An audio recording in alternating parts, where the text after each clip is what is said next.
ఈ పోలీసులు అసలు కరగట్లేదు. అక్కడ ఉన్న సెక్యూరిటీ స్క్వాడ్స్ ఇంత కూడా వాళ్ళకి సింపతి లేదు. దూరం నుంచి వచ్చారు ఫోన్లే రాయనిద్దామని.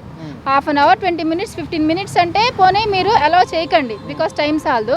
2-3 seconds మినిట్స్కి ఇలాంటి పనికి మళ్ళీ ఆటలు అయితే ఎక్కడ లేనిపోయిన రూల్స్.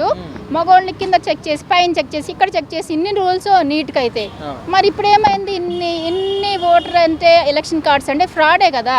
ఇలాంటి వాళ్ళ వలన మనం తప్పుడు లీడర్స్ని, పనికి మళ్ళీ లీడర్స్ ఎన్నుకుంటున్నామంటే వాళ్ళు విన్ అవుతున్నారు. అంటే ఇలాంటి వాళ్ళు అక్కడ ఓట్లేసి గెలిపిస్తున్నారు. అంటే మేడం ఇప్పుడు ఈ ఇష్యూలో ఖచ్చితంగా వ్యవస్థ తప్పు కూడా ఉంది.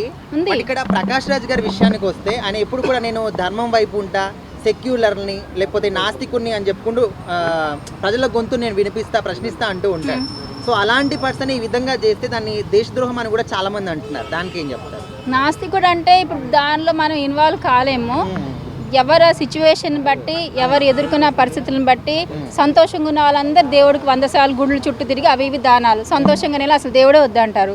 మరి ఈ టాపిక్ గురించి నన్ను అడిగితే నేను అలాగే మాట్లాడతాను. అలా అంటే నేను కూడా దేవుడిని పెద్దగా ఏం పట్టించుకోను. ఓకే, అంటే నాస్తికుడు సెక్యులర్ పక్కన పెడితే అది పక్కన పెట్టేద్దాం. ధర్మం ప్రకారం మాట్లాడతా, ప్రశ్నిస్తాను, గవర్నమెంట్ ని ప్రశ్నిస్తానని అనే వ్యక్తి గవర్నమెంట్ నే మోసం చేస్తే, చట్టాలనే మోసం చేస్తే ఆ వ్యక్తిని ఏమన్నారు?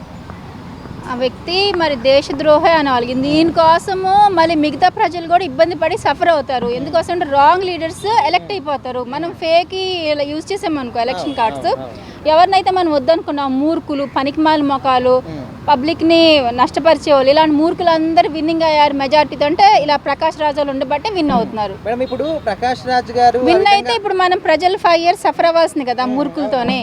అది ఇప్పుడు మనం చూస్తున్నాము. కేసీఆర్ ఉన్నప్పుడు అసలు కరెంట్ 24 hours ఉండేది, తీసేది కాదు. ఇప్పుడు రేవంత్ రెడ్డి గారు వచ్చారు పగపట్టినట్టు. మరి ఆయన తెలిసి చేస్తున్నాడా, తెలియక చేస్తున్నాడా? ఒళ్ళంతా మంట. ఏపీ కంటే దారుణంగా ఉంది. మనుషుల మీద పగపట్టినట్టు ఇల్లులు కూల్చాడు కదా, ఆయనకి ఇంకా పగ తీరలేదు. అరగంట ఏపీకి తెలంగాణకి అసలు డిఫరెంట్ లేదు. ఇంత వరస్ట్గా ఏపీలో ఉంటుంది. ఏపీలో నదులు ఎక్కువ ఉన్నాయి, ఎప్పుడు చూసినా కరెంట్ కరువే. మరి అక్కడ రాజకీయ నాయకులు ఏం ముద్రిస్తారో మనకు తెలీదు. స్టేట్ సపరేట్ అవ్వక ముందు డెవలప్మెంట్ ఇది అయ్యాక లేదు.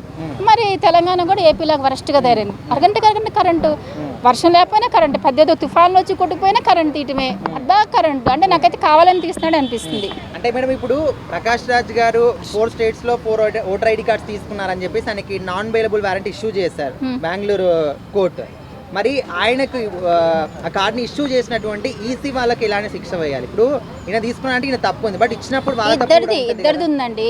ఈయన తీసుకుంటాం, ఈయన అనుకూలంగా ఈయన తీసుకుంటాడు. బికాజ్ ఆయన సెలబ్రిటీ కాబట్టి ఆ స్టేట్కి ఈ స్టేట్కి షూటింగ్లు అన్నదాన్ని ఒక చోట ఉంటారు కదా సెలబ్రిటీస్, షూటింగ్ అన్నదాన్ని ఏదో రకరకాల పనుల మీద, లేదంటే ల్యాండ్స్ కొనుక్కోవడానికి వెళ్తారు. అక్కడ ఉండాల్సి వస్తుంది, ఇక్కడ ఉండాల్సి వస్తుంది. అప్పుడు తీసుకుంటాడు. కానీ ఇచ్చేవాళ్ళు కళ్ళు ఏమైనాయి? నీట్ ఎగ్జామ్ని టైట్ చేశారు కదా, కాళ్ళ మీద పడినా వాళ్ళ కళ్ళలోంచి రక్తం వచ్చి ఇలాగే ఏడ్చినా కూడా ఇంత కూడా జాలి లేదు 2 secondsకి. మరి ఇప్పుడు ఇన్ని ఓటర్ ఐడి, ఇన్ని ఎలక్షన్ కార్డ్స్ ఎలా ఇచ్చారు? ఇది గవర్నమెంట్దే తప్పు, వాళ్ళు చెక్ చేసుకోవాలి. పనికి మాలిన ఆటలోనేమో చాలా స్ట్రిక్ట్గా ఉంటారు, పనికి వచ్చే ఆటలోనేమో గవర్నమెంట్ స్ట్రిక్ట్గా ఉండదు. ఇది ఎప్పటి నుంచో జరిగేది. మన కంట్రీలో ఇంత వరస్ట్ లాస్, వేరే కంట్రీలో లాస్ చాలా స్ట్రిక్ట్గా ఉంటే ఇలాంటి పనికి మాలిన పనులు జరగవు.